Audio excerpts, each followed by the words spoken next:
সূরা তাওবার ৬০ নম্বর আয়াতের মধ্যে ৮ শ্রেণীর ব্যক্তিদেরকে যাকাত দেওয়ার কথা বলা হয়েছে। তার মধ্যে ১ নম্বর হচ্ছে ফকির, তার সংসারের জরুরত প্রয়োজন পুরা করার মতো সামর্থ্য নেই, এমন ব্যক্তিকে ফকির বলা হয়। দ্বিতীয় নম্বর হচ্ছে মিসকিন, অর্থাৎ যে একেবারে অসহায়, যার কোনো কিছুই নেই।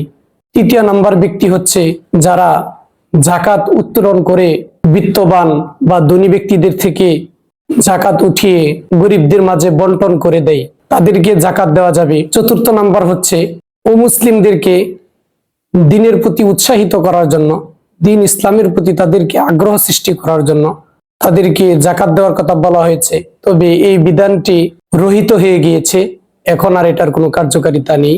৫ নম্বর হচ্ছে চুক্তিবদ্ধ গোলাম, যে মালিকের কাছে সুনির্দিষ্ট কিছু টাকা দেওয়ার বিনিময়ে সে মুক্তিপণ লাভ করবে, এই কথার উপর চুক্তিবদ্ধ হয়ে মালিকের অধীনে আছে, এমন ব্যক্তিকে মুক্ত করার জন্য।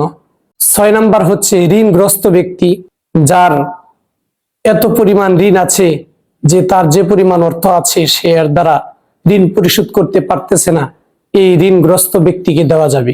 ৭ নম্বর মুজাহিদ, যে আল্লাহর রাস্তায় জিহাদ করার জন্য বের হয়েছে, এই মুজাহিদ ব্যক্তিকে দেওয়া যাবে।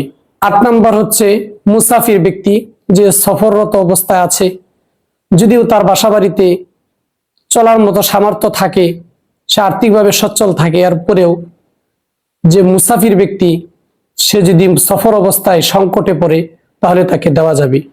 ঠিক তেমনিভাবে নিজের ভাই বোন, খালা খালু, ফুফা ফুফু, চাচা চাচি, মামা মামি, শ্বশুর শাশুড়ি, সৎ মা, সৎ ভাই, সৎ বাবা, এই সমস্ত ব্যক্তিদেরকেও যাকাত দেওয়া যাবে।